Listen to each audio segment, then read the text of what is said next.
Welcome, ladies and gentlemen.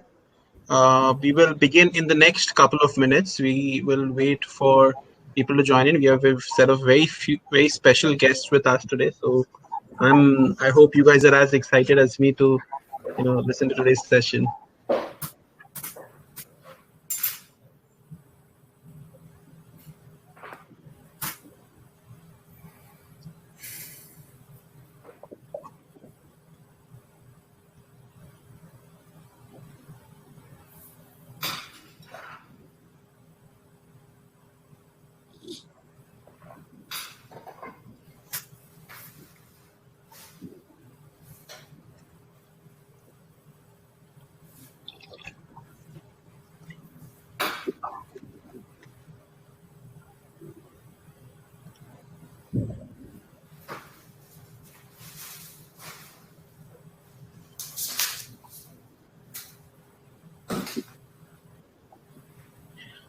Right, so it's 5:32 and we'll begin. So I extend a warm and hearty welcome to everybody on the call.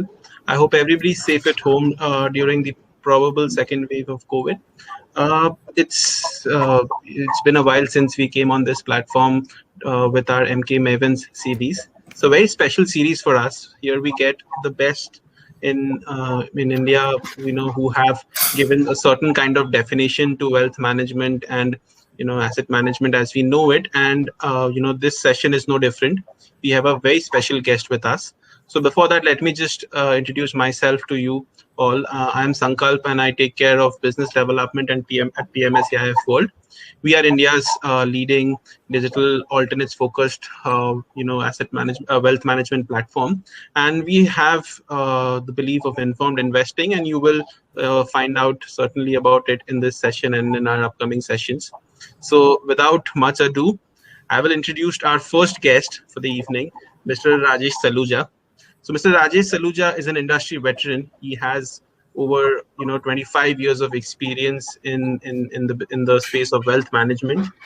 He has a lot of feathers to his cap. He was responsible for setting up ASK's wealth advisory and multi-family office in 2006, and then throughout the global financial crisis and the years ensuing to now has helped the business and company grow immensely. Prior to that, he was with Standard Chartered, heading their heading their priority banking business and wealth management.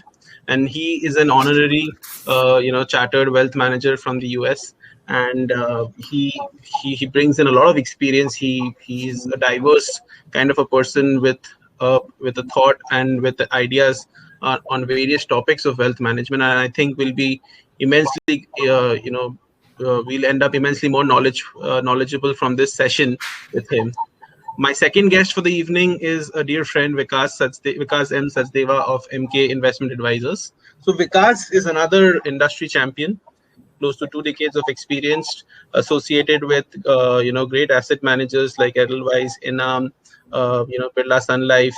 He was there with Edelweiss when the merger with JP Morgan Mutual Fund took place, and it's been a success story from there on. He's also on the SEBI's Mutual Fund Advisory Committee. He was also associated with AMFI on their ETF committee, and he presented one of the first white papers for ETFs in India. So that's a lot of pedigree we have on the show today. And my third guest today evening is Sachin Shah. He's the fund manager, portfolio manager at Emkay Investment Advisors, and he is someone who is very keen. He was a very diligent framework and a very diligent eye while evaluating businesses, and that has helped him create his proprietary framework called Equal, which we might get to know a little bit about on today's show. And he has been managing funds for close to 15 years now, and he's been involved with a lot of marquee names like Motilal Oswal and now MK. And before we move ahead, I would also like to thank our sponsors and partners, FinLearn Academy, who are going to award today's best audience questions with the course with a free complimentary course with them. So FinLearn is a holistic institute for learning the capital markets, trading the capital markets, and if you visit their website, you will come to know the good work that they do. And I'll be very excited if I won the prize today for asking the best question. So that is about FinLearn. So now I will hand over the floor to Vikas. Please take it ahead from here. Thank you. Thank you, Sankalpo. That was a wonderful introduction. As we talk about Rajesh Saluja, at a personal level, I spoke to a few people. I spoke to a few of his colleagues, and I said, okay, can you give me the personal side of Rajesh Saluja? So these are some of the amazing points which came through. He's a very avid golfer. He travels across the world to participate in golf tournaments. But what is equally good is that he is a very passionate cricketer. And Rajesh, you and I are going to play a game of cricket one of these days. I believe you bowl very well. There are some news clippings I found about you because of your excellent bowling performance. You're super energetic. You keep traveling all over. You do a lot of coaching and mentoring is what I believe. And a lot of your colleagues have spoken very highly about. And I think it is testament to the fact that most of your original team is still with you. In fact, talking about the team, what the industry actually acknowledges is the fact that you were one of the first people to build a team right in the middle of the global crisis in 2007-8. Not only did it take a lot of perseverance, guts, but it is also a lot of vision on your part to start building a team there. A few other things which are industry acknowledgements. Your firm under you has been a pioneer in charging fees to clients. This is almost 12, 13 years ago. It's only now that we are talking about this becoming the norm, but you've been doing this all along. Also the fact, and in context of today's discussion, you're among the first few in the business who consciously recognize trust planning and legacy planning and got a few trust managers on board. I must also tell the audience that when I met Rajesh a few weeks ago and I broached this topic to him, he was immediately agreeable to come on the show. And that has been very nice of him to do that. Thank you so much, Rajesh. Welcome aboard. And I think, if it's okay with you, we'll just start off with the first few questions just to get the flow going. Yeah, thank you, Sankalp and Vikas, for the introduction and for having me on this show. So before we begin, Vikas, just a bit, I always do these polls. So the first poll that I did was, I have a legacy planning in place. Any guesses what % of people said yes, Rajesh? Less than 5% or 0. Oh, no. Then we have a very matured audience. 30% said yes. 20% said no. So, but that's still quite a task at hand. So, we are keen to hear from you. Please go ahead. Wonderful. It's a good surprise to see that 30% people have that. Yeah. So my first question to you, Rajesh, is, how do you define the art and science of managing wealth? Is it an art? Is it a science? Or is it both? I keep getting this question all the time. I wanted to have your views on that. No, it's clearly art as well as science. It is a science because investing is a process, and art because of the manner with which it gets executed. It's like your diet. Diet is not only what you eat, but it's what you watch, what you listen to, what you read, and the people you hang around with. We need to be mindful of all the things that you put into yourself, emotionally, spiritually, physically. The same thing when it comes to money. If money needs planning, if not planned well, money can evaporate into thin air. And most of the time we wonder, how is it that people manage a high lifestyle, high expense? How do they drive big cars, enjoy foreign vacation, and do it again and again? They earn a lot of money, one knows, but it's also true that they do smart financial planning. How to invest, how to manage their money in the right way, disciplined approach of spending, intelligent investment decisions. All these are very important aspects of what we call art of money management. So, wealth management in its most useful form exists when there is a good intersection of financial planning and investment management. Art really is nothing but when it's more a customized reflection of the conversations you have with each client about their goals, about their achievements, what money means to them, what he wishes to do during it with his lifetime and beyond. And then it involves a little bit of creativity, customization, related to each individual's behavior, relationship, etc. with money.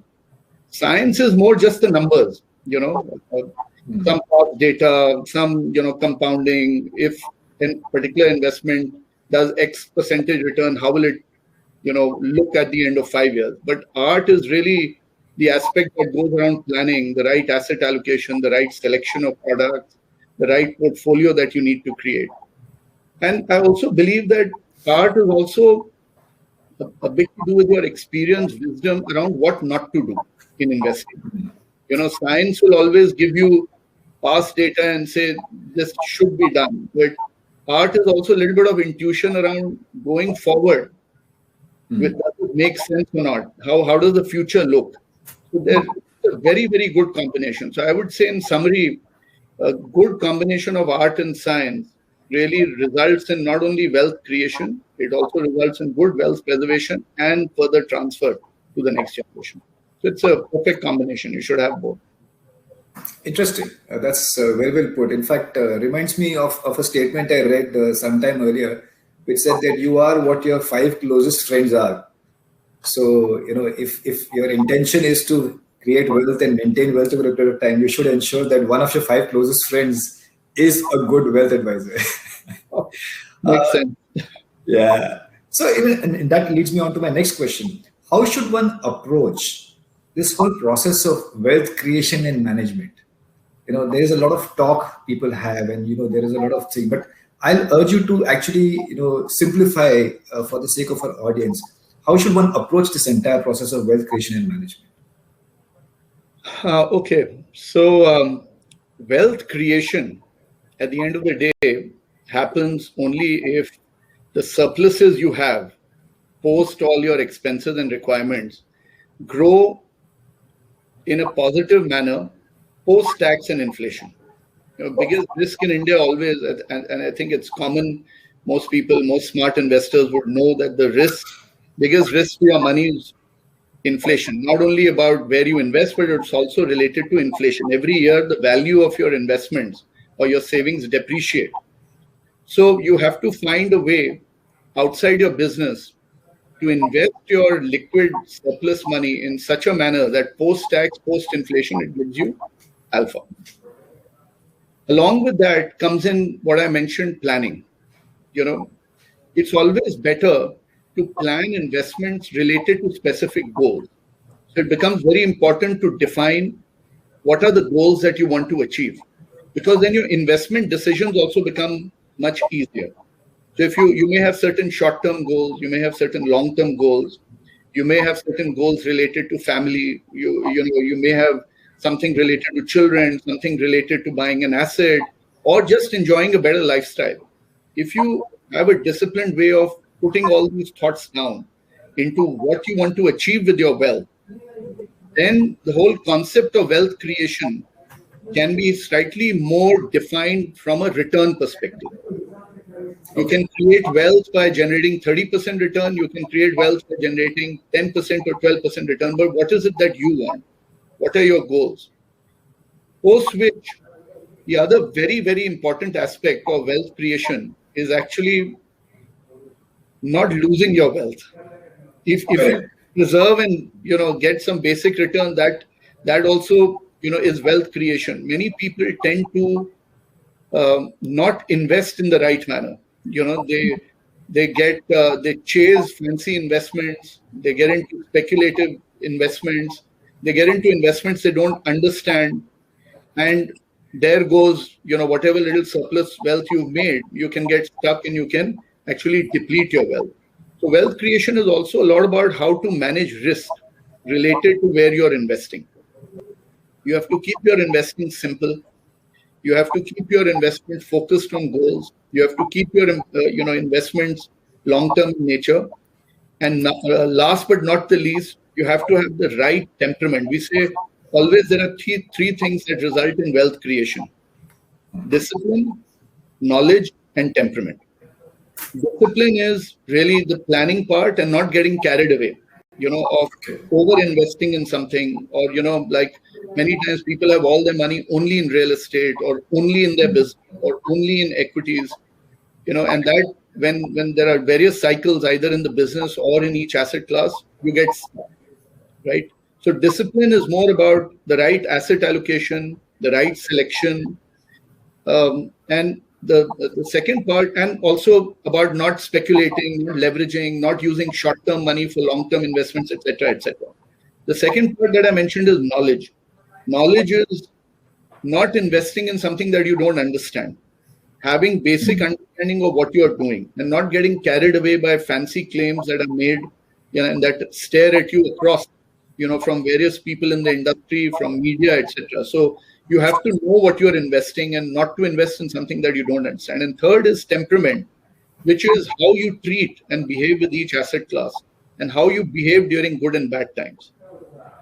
We always know that wealth creation typically will happen with growth assets. Fixed income products just maintain your cash flow and manage inflation. But growth assets like your business, your equity, your real estate, all of these will generate positive returns post-tax, post-inflation. And all these investments need very good temperament, which is when you should be investing in equity, how long you should stay invested, what kind of investments you should go for. Temperament is where 90% of the people lose out. They will panic when markets correct. They will try and time the market.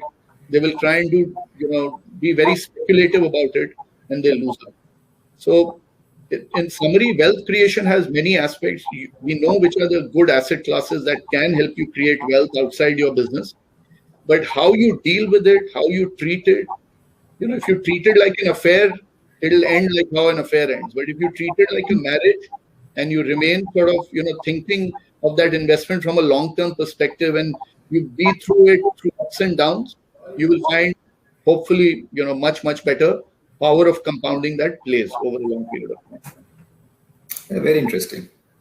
Yeah. Sachin, I believe you also have a couple of questions, right? Yeah, sure. Thank you, Rajesh, for being with us. Yeah, see, one of the other interesting points when we talk about wealth creation, wealth management, a lot of investors also, have this question that the estate planning, the legacy planning, how is wealth management, wealth creation interlinked with this? Are they similar, or is there some kind? They two have to be separated. How does exactly one approach this? No, in some way they do go hand in hand, despite being different in nature. They're clearly two separate parts of an individual's journey. You first, of course, need to create a pool of savings, post your expenses that needs to be invested. And it needs to be invested in a manner that actually creates wealth post-tax and inflation that I mentioned. And then you need to plan what to do with that money in your lifetime and post your passing away. Hence, I say they go hand in hand despite being different. One is about generating and creating wealth. The other is about protection or planning its usage appropriately. And time and again, we've seen that generation of wealth without proper legacy planning or estate planning actually leads to squandering away of wealth and actually the fragmentation of estate.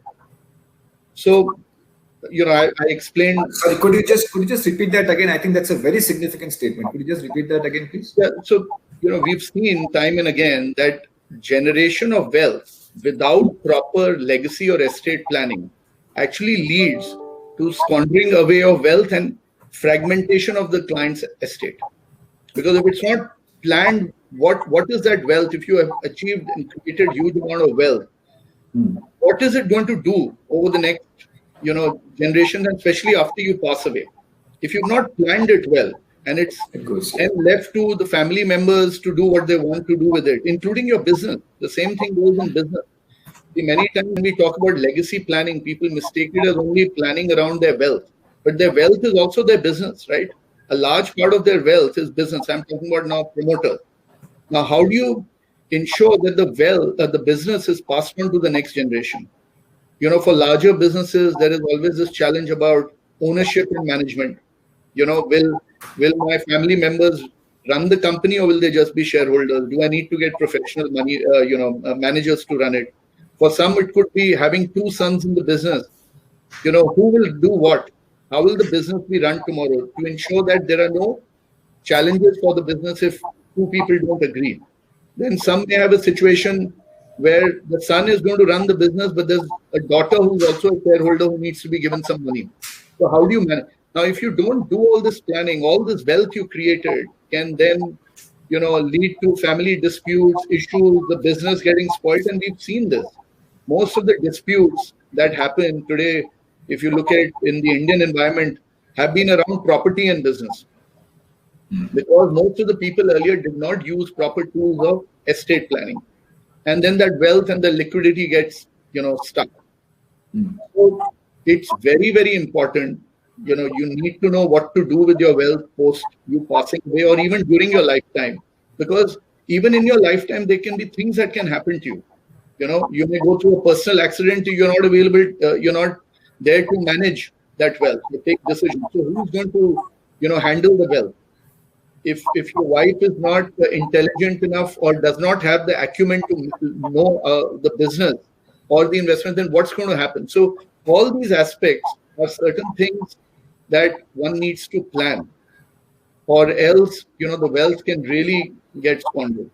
Simple thing, even for individuals today, the social fabric in our country is changed, right? People have daughters, sons, they get married. Sometimes, the children are not able to get along. There's a divorce.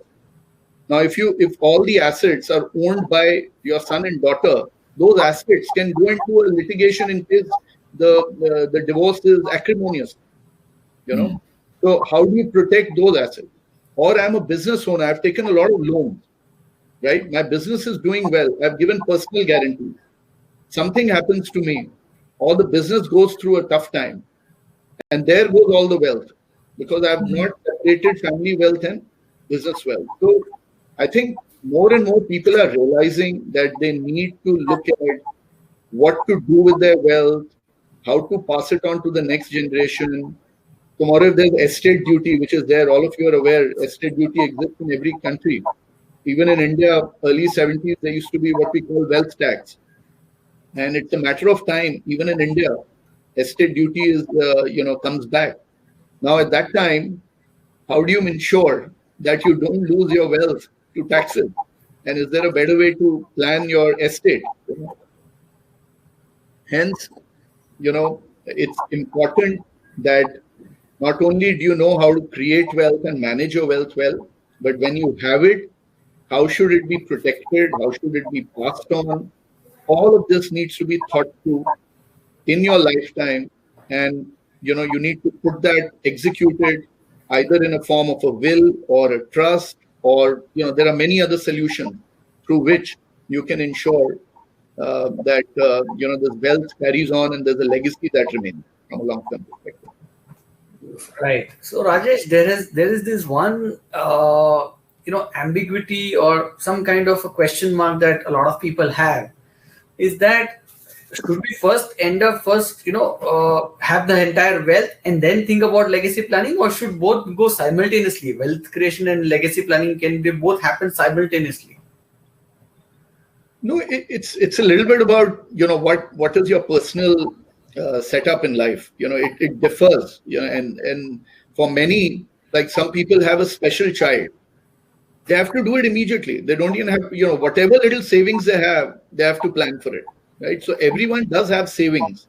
The amount of wealth differs, from individual to individual, depending on what stage of life he is in, whether some of his core goals are already taken care of. Someone may have, he's taken care of children's goals related to education, marriage, has got his house, everything is taken care of. Now he's got surplus wealth, which he knows, even, after what he requires for retirement and healthcare, there's enough and more left for the next generation. So at that stage, he may start thinking of a proper estate planning. But at least a creation of will is something everyone should do, irrespective of, whether they are starting the process or later on, because everyone will have some asset or the other. Everyone may have some business or the other. So creation of a will can be done as early as possible. And more complex estate planning or trust creation, etc., can be done in the journey. Okay, sure. Wonderful. I think these are very insightful conversations we are having. One of the things we wonder is how has how is estate planning traditionally done in India? What are your views on that, and how can it be made better? What has been the conventional way, the traditional way, and how can it be made better? So I think historically families in India have relied on wills for their estate planning, irrespective of the size of the estate. I've seen even really large families with huge wealth typically have gone in with wills. But we've seen that wills, while they are basic tools for succession, they are quite susceptible to challenge. They've been, they get challenged in court. People will say, there are various reasons, and everyone's aware. I don't need to explain why wills get challenged very easily. Sometimes wills are not registered. And the other thing about wills is there has to be a probate. So everyone is aware of the assets. Everything has to get disclosed. So typically people have done it through wills because they found it simpler, easier. When you actually sit down and think about the other option, which is a trust, you have to engage a lawyer, engage a professional, share all your financial details, share your thoughts about how you want to, how you want to give the assets to the next generation. So there are a lot of sensitive conversations that have to take place in more, in structures like trust, etc., which sometimes people are not very comfortable with. Or the very fact that when you create a trust, you're actually moving the ownership of all your assets to a trust, to an independent trust. You may be the trustee or you may have a corporate trustee. And for many, psychologically, that's a big, a step, right? Because in a will, you don't have to put your assets under some other trust, right? So traditionally, people have done wills, but it's becoming more and more, clear now that wills are not necessarily the best tools. They are decent tools to have, but especially when your estate is larger, when you have more complex situations where you have wealth that will cross and last across generations, when you have a business or you have a large family where a lot of members are involved, whenever there's that complexity which is there, it's always better to try and see whether you can create a family trust or a LLP. Those are always much, much better options. But if you've got a very simple, straightforward life, and you are there, you are a professional, there's nothing much to do, you can just create a will and manage at least the basic methods of transferring assets to the next generation. In fact, that's my cue before my next question. Sankalpo, maybe you would want to run a poll in terms of how many people actually have a will. The size of the audience has increased. Because I did an interesting trivia thing. So Rajesh, you will be the the judge, or you will have to answer this question. So I asked, will your nominee necessarily inherit your asset? Okay, 80% of my audience today says yes. 20% says no. So you tell us how that actually works before we move on to the next question. Very interesting. So as the term suggests, nominee is nothing but a person who's nominated or appointed by an individual to look after financial account after his death, right? So you typically put it in your savings account or your policies or whatever. So it's a responsibility of the nominee to disperse the proceeds among the legal heirs. But now let me just give you an example. Let's say there's an individual, Mr. A. He's got a wife, he's got 2 children and he's got a mother. And in his bank account, he's nominated his wife to get, she is put as the nominee for that account. Now, suppose he passes away, right? If there is no will, right? While the wife as a nominee will have access to the accounts, but the other children, as per Hindu Succession Act, also have a right. So they can challenge her. So nominee does not mean she'll get the money. But if this client, Mr. A, had created a will and made his wife the complete 100% owner of that savings account, then no one can challenge. Right. That's the difference. So nominee does not mean that it's definitely there. If there is no will, firstly, the will will, supersede it. If the will has the financial interest can be created through the will. nominee is just a fiduciary legal responsibility of ensuring that the proceeds reach to the beneficiaries, but they are not necessarily the only beneficiary. Right, right. So good, I ran this poll. So I hope you guys, the audience today, got the answer. Thank you, Rajesh. We'll proceed ahead, Vikas. Right. This is very interesting information. In fact, maybe you've answered this question already, but I'd like you to go through it in a little bit more detail. What is the difference between estate planning and legacy planning? Okay, so estate is nothing but your money, your business, your wealth, all of that is what really estate is, right? And you plan on how to give it to the next generation. That's what it is, right? So the word estate would include your business, your financial assets, your real estate, all of that put together. Legacy is a little bit more around, around like for many families, they also want to pass down the value system of the family. Okay, interesting.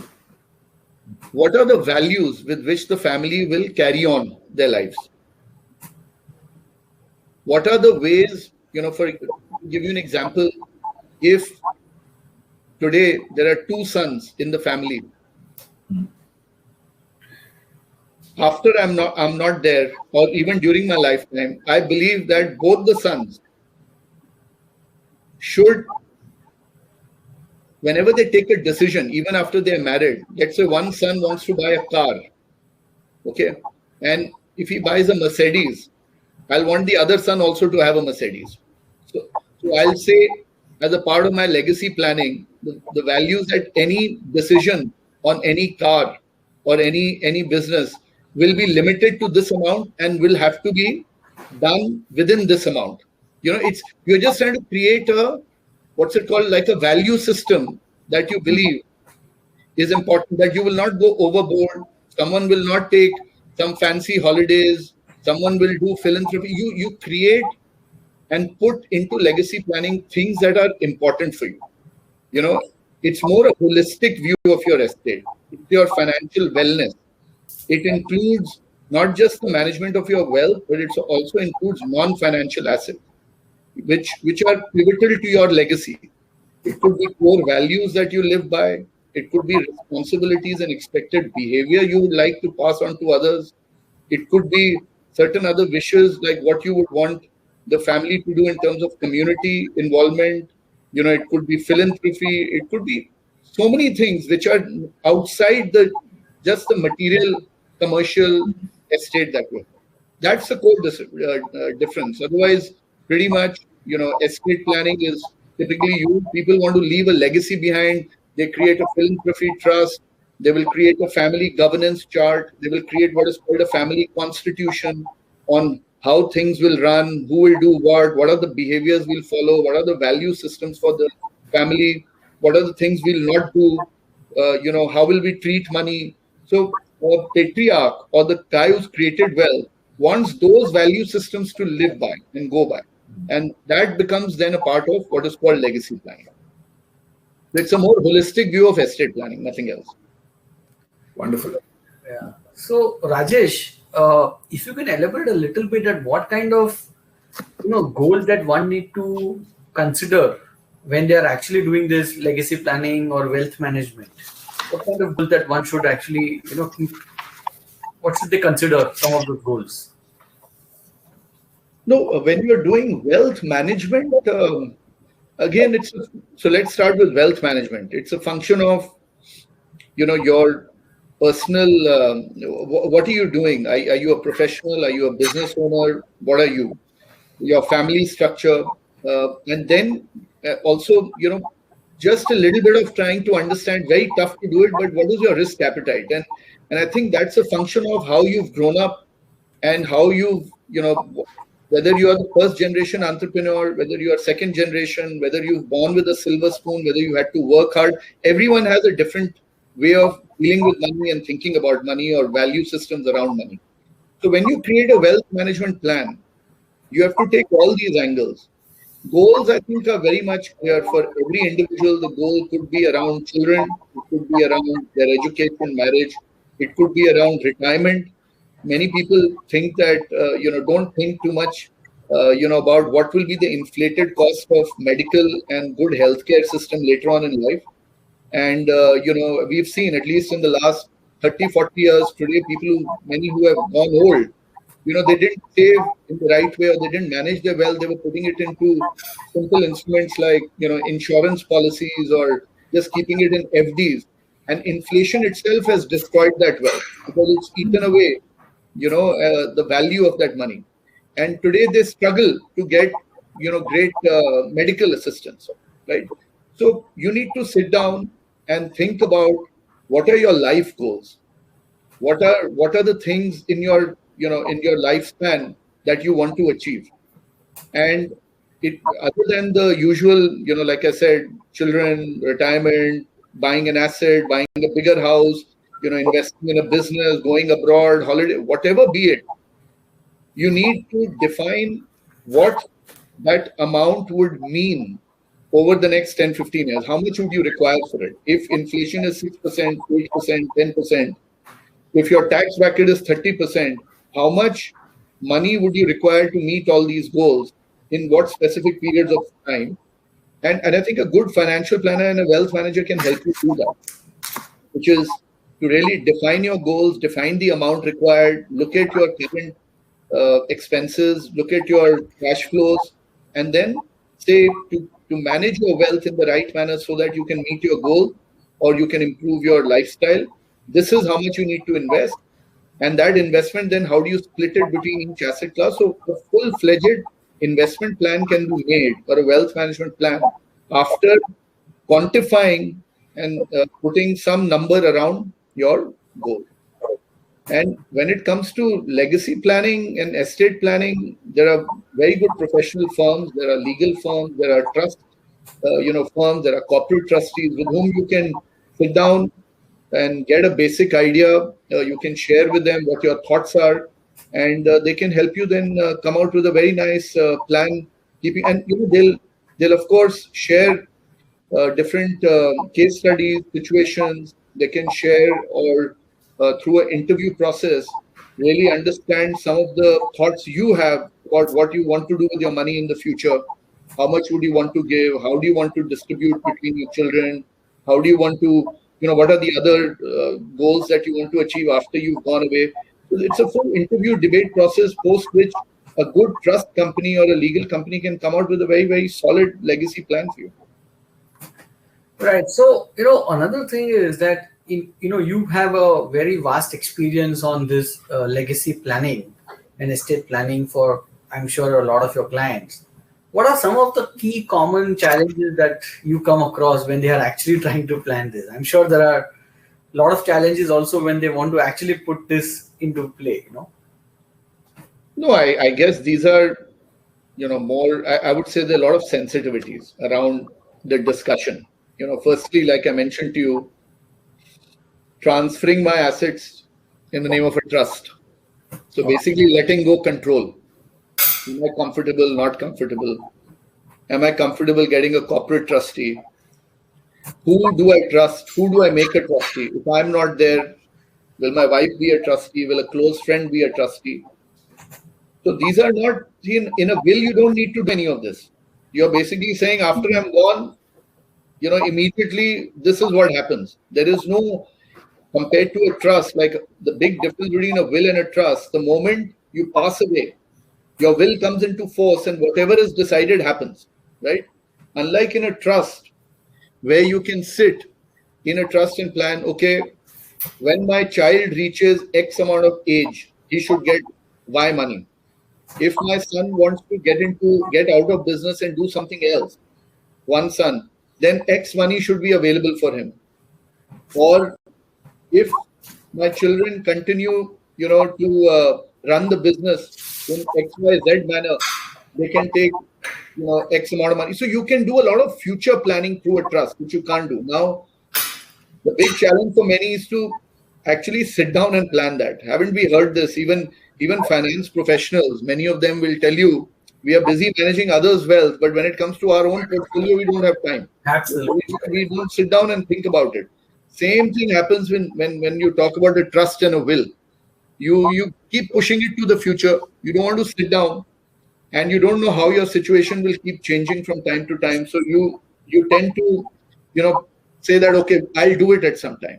Then comes the trust part. How do you trust? Whom to trust? When to make it? Then sometimes it's about the charges. If I start making a trust now, a trust will start charging me annual fees. Why should I be paying that fees? So, because all these are new concepts, and frankly, because there's no estate duty in India, we've not been pushed into it. But I see I've seen at least over the last 5-6 years a lot of I would say understanding or conversations or dialogues with clients around creation of a family trust, looking at wills, and slowly but steadily people are seeing what the value the value that a trust brings in. And I think if estate duty comes in, you will see many more trusts getting created, many more that will come. Interesting. Rajesh, while I was hearing you, I got this feeling that we're talking more about legacy planning, trust planning, wealth generation from people who already have wealth traditionally. So I want to be very specific when I ask you a question. We are a relatively young country, and there are a lot of people who are running into, a lot of first generation entrepreneurs and people who are running into serious amounts of wealth. And they may or may not actually have, I'm not saying experience, of course they won't have experience, but the temperament, the mindset, to engage in such things. So what are the basics such people, such first generation people who are running into wealth, they should have in mind about wealth management, about succession planning? If you could enumerate a few points which can serve as a primer for such people. No, whether it is first generation entrepreneur or second generation, the difference is the way they go about creating the wealth plan. Because it's really, for many, let's say in technology today, there are so many entrepreneurs who are monetizing their, businesses and getting serious amount of liquidity. And they come from maybe families where, they were brought up with middle class values, and they came in from relatively middle class backgrounds. Now suddenly they've got 100, 200 crores, 50 crores of liquidity. They also have to invest that money. Okay. They have to find a way, to create maybe a safety pot. Some of them have suddenly come into a large amount of money, so they want to first create a safety pot and ensure that no matter what happens in future, their basic needs are taken care of. A nice big house, everything for their children, lifestyle maintenance, etc. Post which they then start looking at how to manage the wealth. And there, I think it's a job of a wealth manager to really get to understand each client and see where he's coming from and create the right portfolio, which is a good mix of all the asset classes. But there is no cookie cutter kind of approach for first generation entrepreneurs when it comes to managing wealth. The fundamental point about managing wealth is how do you preserve it and grow it post-tax, post-inflation. As simple as that. So that all your goals can be met. That was the ultimate objective. And when I talk about it from a wealth management perspective, I'm only talking about surpluses outside the business or his income or profession. So these are the savings. These are the additional money that he has. Now that needs to be put into investment. So the answer on wealth creation remains the same. What are the different asset classes that he can invest in? Equity, real estate, fixed income, the combination of which will be a function of what each individual's goal is, risk appetite is, return expectation is.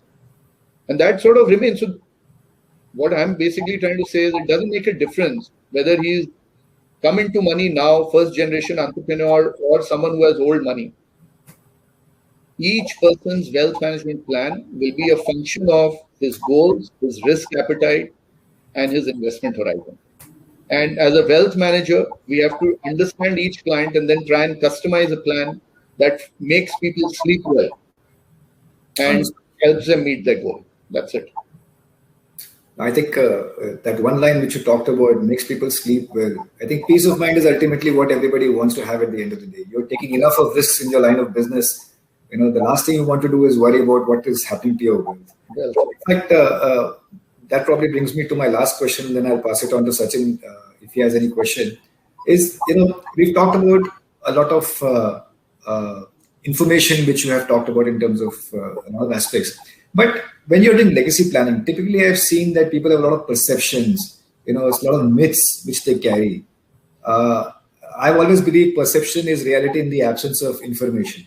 So here is a time, when I would like to ask you, what are the typical myths people have? You've interacted with probably so many people, and what should they be wary about? What we should not be paying heed to.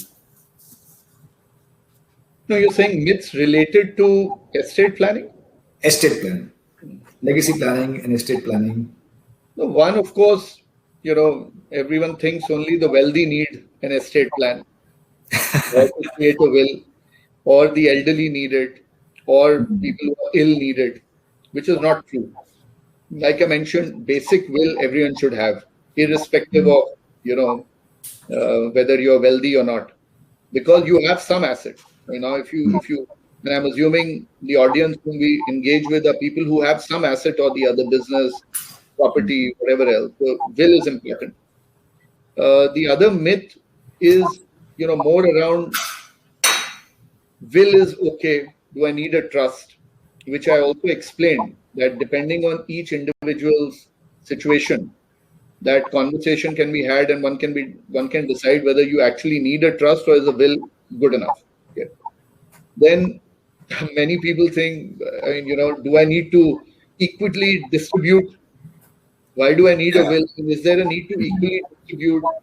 Or, my family is all good, everyone gets along well, all hunky-dory, so do I need to create a will? Things, my children are very nice, they no fights, nothing happens. So in future also nothing will happen. Why is it required? So these are all myths, and the biggest myth about a trust being that I'm giving my assets away in someone else's name. Everyone talks about Lodha case, in Calcutta. This can happen, the trustee can do something else, and what will happen. So all these are myths, and I think slowly but steadily most people who are engaged with wealth managers, wealth advisors, and are well read are seeing now that both wills and trusts are very, very important aspects that one should have along with just managing their wealth. Interesting. Sachin? Yeah, so I'm going to change some tracks now. Sure. Rajesh, you did mention about the wealth management, wealth creation, legacy management, all of it, and very, very useful inputs, I would say, because these are topics which are not so well discussed, and most of our investors do not have a very clear understanding of this. But I'm sure listening to you today has given us a very good idea. But before that, one has to invest money to create that wealth. And I'm sure, you being the head of the wealth management at ASK, very important thing is that you do recommend a lot of mutual funds, a lot of PMSs to your investors.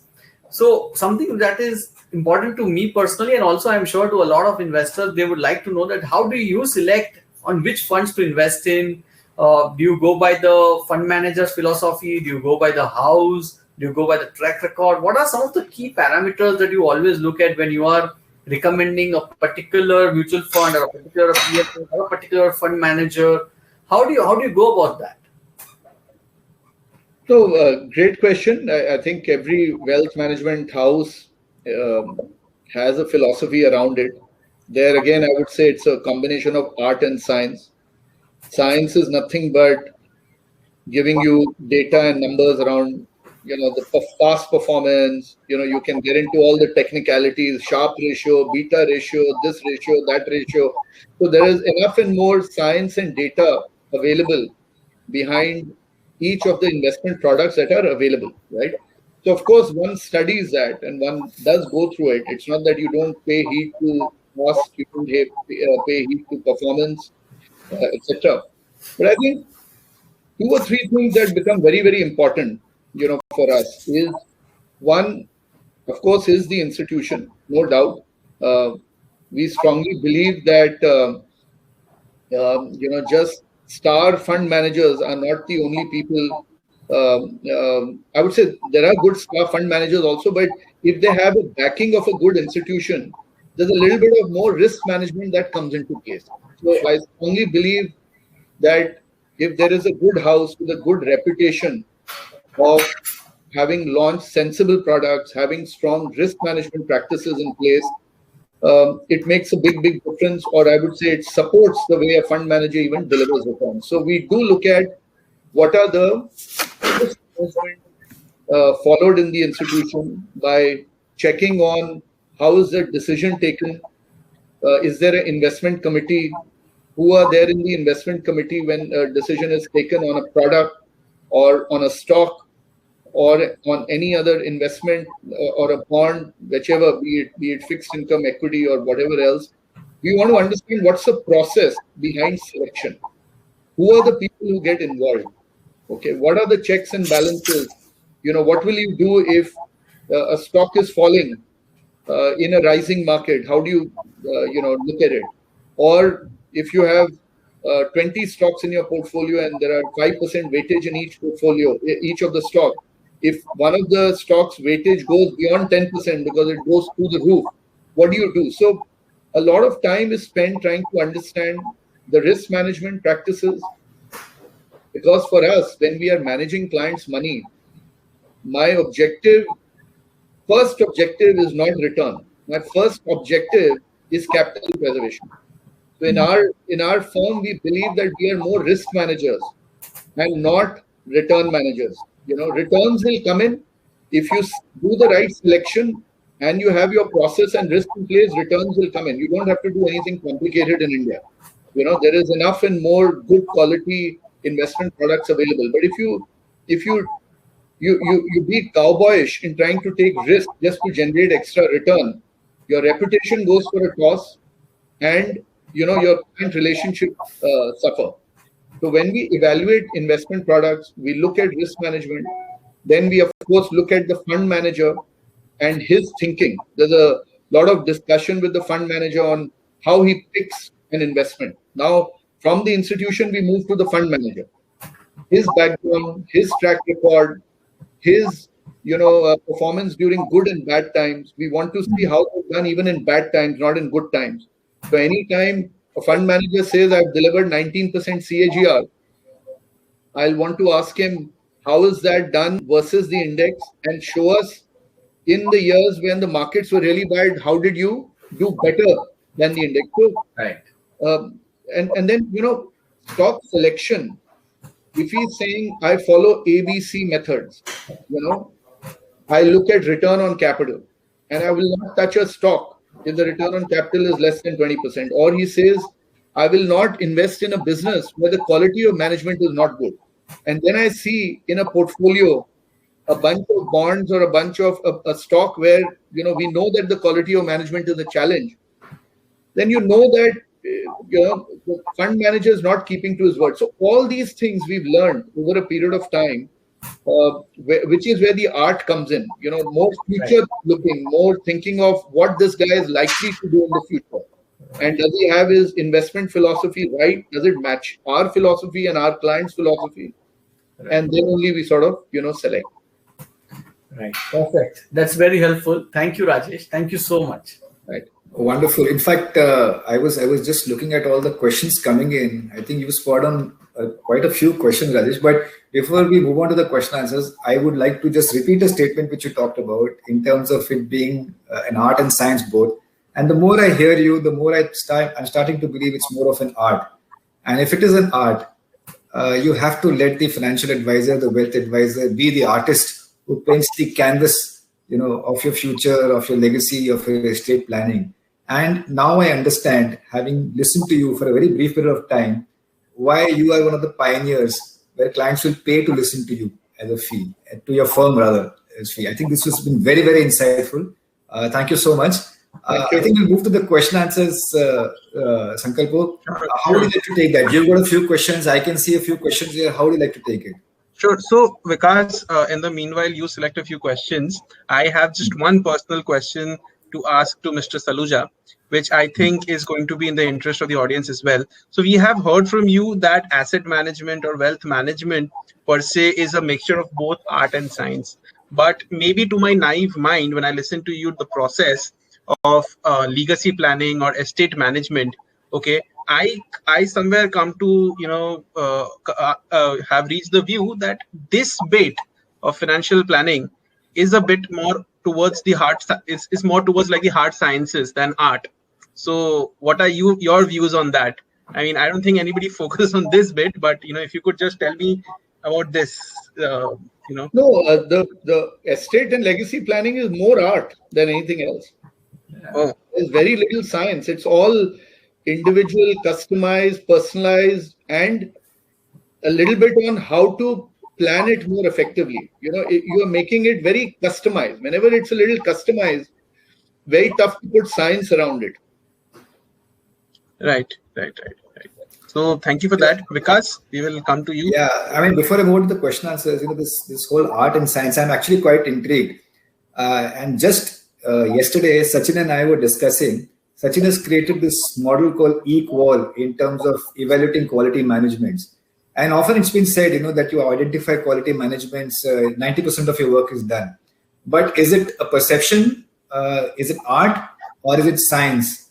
And I think while I keep believing that the more you interact with managements, you get a better feel. Comfort is more important than conviction. I think Sachin has developed a model called EQUAL, which has turned this into a science, into a number, a score.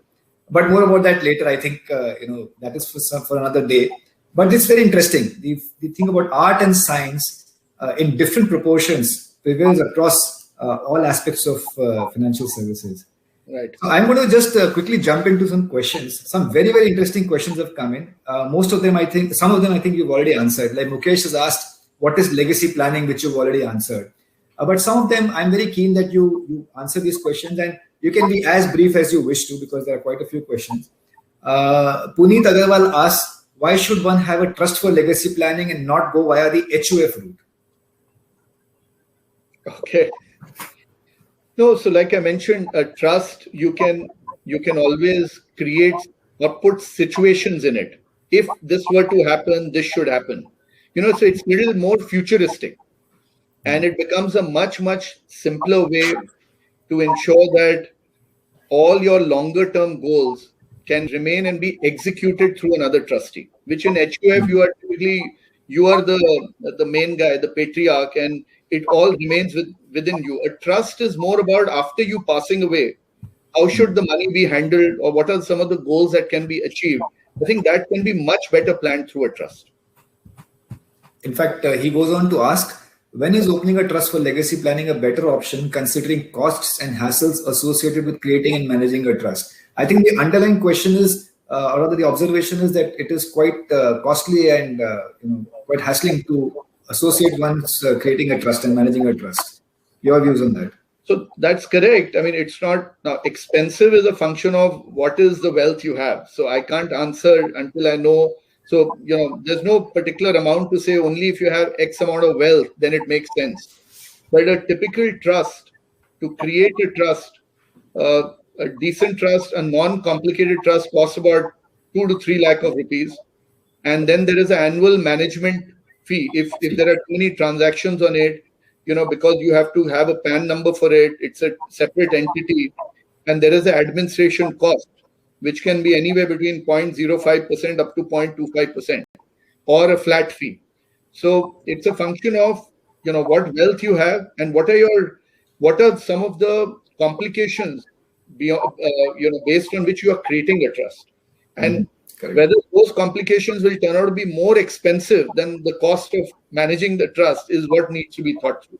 If your life is simple, you may not even require a trust. So it's on each individual basis. I can't really comment to say whether it makes sense financially or not. No, in fact, I'd like to underscore what you're saying. A lot of people at times do not differentiate between cost and value. Cost is what you think it is now, value is what you realize it may be later. So Right. I think that's something which you've articulated very well. Now, I've got a couple of questions from Viren Patel and Deepak Shinoy, primarily on the importance of asset allocation in financial planning and wealth creation. So if you could just elaborate on that.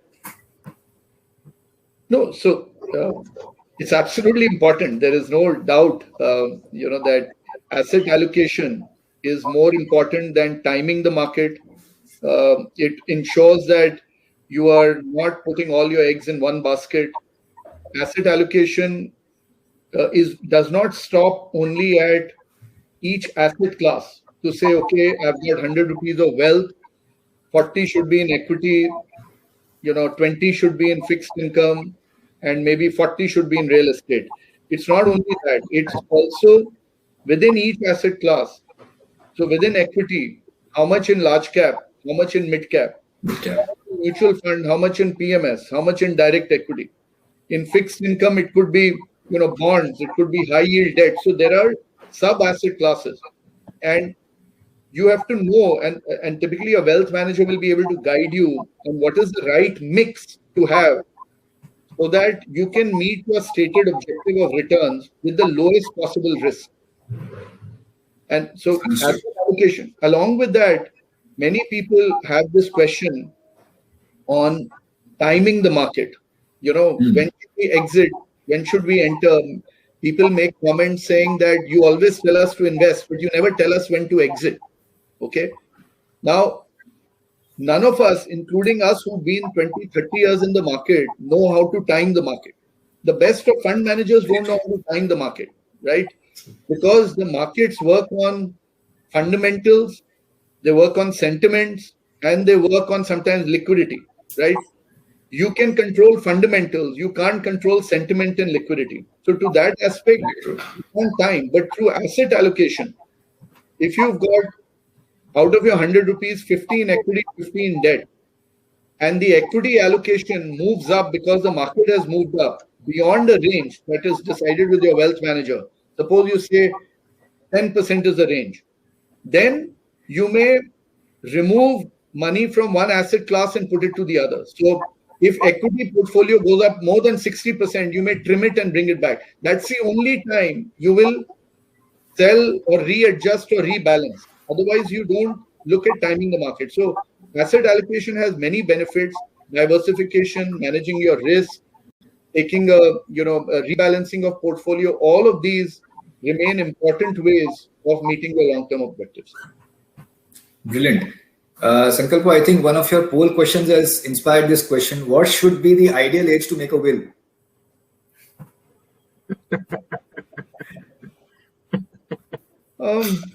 So being, just from a practical point of view, it should be when the moment you have some, assets, good amount of assets in your name, and you maybe start a family. I would say anyone above 35, 36, ideally, from a more practical perspective. Most people I've found talking about wills is once they cross 40. Yeah, whatever, 35, So, whichever way so you are right. Absolutely. So I'm going to use my power of discretion to just zoom into the questions I want to ask. There is one very interesting question I just got. It's on the advisor. In fact, two questions are the same thing. So Anchal Anmal asks, how can advisors help clients to understand their goals since most clients haven't thought about them or aren't sure of them? That is part one. Part two is, I'm just missing out who asked that question, about the emotions of the advisor himself while he's advising the client. How can we ensure that the advisor himself has kept his emotions under control? Very interesting questions. Okay. No, the first one, of course, there are interviewing skills, which an advisor is trained on. What are the right questions to ask? It's not rocket science. You have to, firstly, even to ask those questions or get the right answers may take some time. It's not that the first meeting you have with the client, he'll start sharing this information. But if you're coming from a credible institution, you have a full-fledged agenda, discuss with him, saying that I'm coming to meet you because I need to understand some of your key financial goals so that I can help you create the right plan. I think most clients will be willing to share information about their goals. If they're not, then you need to probably work on building more trust with the client, and maybe it'll take some time. So it's really about how quickly, how soon, either through your institution that you are coming from or individual that you are able to build trust with the client before you start sharing information. And emotions, is something which you have to be extremely careful about. And this is where many advisors can land up making mistakes, because while the institution is recommending a particular way, to manage client portfolios or giving a specific asset allocation call, sometimes advisors tend to, put their own feelings and thoughts to the client, which is where you have to be very careful. And I see many advisors get their own, thoughts more from watching media channels or talking to 10 fund managers. It's not their own thought. It's been created because of all the information that is coming to you. And then you start taking a call and you start projecting to the client that you can time the market. It's a good time to invest, not to invest. अभी थोड़ा correction होने वाला है, wait करो, बाद में डालना. अभी US में ये हो रहा है, वो, so when you start letting your thoughts come through to an individual and you start looking at very short-term kind of, timing, it can really have a adverse impact. I mean, it works for you once or twice, you may build relationship with the client, but mostly it doesn't work. So you have to remain disengaged while you have to be fully involved in the market, and you have to have all the information to talk to the client. But when it comes to decision making, keep it as focused on long term, as focused on goals, as focused on power of compounding, long term returns, rather than too many short term kind of interactions. That's what you have to really manage, and nothing more. Fabulous. There are two small questions which I'm going to end with. There are so many questions coming, and I'm just going to take two here. Mr. MK Gupta, where is that question? Yeah, he is an NRI, and he says, does it make sense to consolidate wealth in a trust if all members are NRIs? Is it allowed in a private trust? That is Mr. MK Gupta's question. And the following question is also in a trust, which I will ask you once this is done. No, so I think it's a function of which country you're based in, how your tax is treated. I won't be able to answer it correctly at the moment, whether you can consolidate your assets. One will have to understand where your assets lie. For many NRIs, they have their legs across 2 or 3 countries. They may have children working somewhere else. So you have to really get to understand your current situation before I can answer that. The second question you mentioned was related to it, whether I'm sorry, I missed the second part of the question. This is the second part of the question. He's asking if all members are NRIs, are they allowed to in a private trust? I'm not in a position to answer till I know which country, where they are based, where their income is. So, Mr. Gupta, I think it will make sense for you to just write into PMS AIF World. We'll forward the question to Mr. Saluja, and maybe he can answer that. The last question, absolutely the last question. Gosh, the question is still coming in. Is there a regulatory authority for private trusts in this country? No. Okay. It's a private trust. Therefore, you don't even need to disclose what's there. Yeah. To all the family members. It's absolutely private. You can create it with a legal firm. Wonderful. I think this has been, and I've got some lovely suggestions also coming through. I'll just collate and circulate amongst all of us. But I think the question which I saw a lot of enthusiasm or a lot of this thing coming in is the one in which they talked about the advisor and his emotions while investing. I think that is a question from Anchal Almal. And if it's okay with you, I think this is the question which should be given the prize, because I really like that question and I think you enjoyed answering that as well. Sure. Fair thing? Yeah? Perfect. Anchal, thank you, Rajesh. Anchal, congratulations. You won a prize from Finlearn. And thank you so much for asking all of these questions, everybody. We've been overwhelmed by these Vikas, I'll just interject. I just have one interesting question. Actually, two-parted question. But no price for you. No price for you. नहीं, sir. आप लोग आए हैं, वही मेरा price है. So I hope my audience also enjoys this question. So, a part of the question, Mr. Saluja, is how do you review estate/legacy planning? Like you can review your portfolio from time to time. Is that a function of estate or legacy planning? A. B. So this is again a very observational question. So, in the last episode of Alpha Mavens, Mr. Karan Bhagat was also with us, and he mentioned we are risk managers first, then we are, wealth managers. And I kind of got the same, thought from you. So why is that, in a relatively young country, when you manage, hardcore money, the advisors tend to be a little bit more risk managers than wealth managers? Over to you, sir.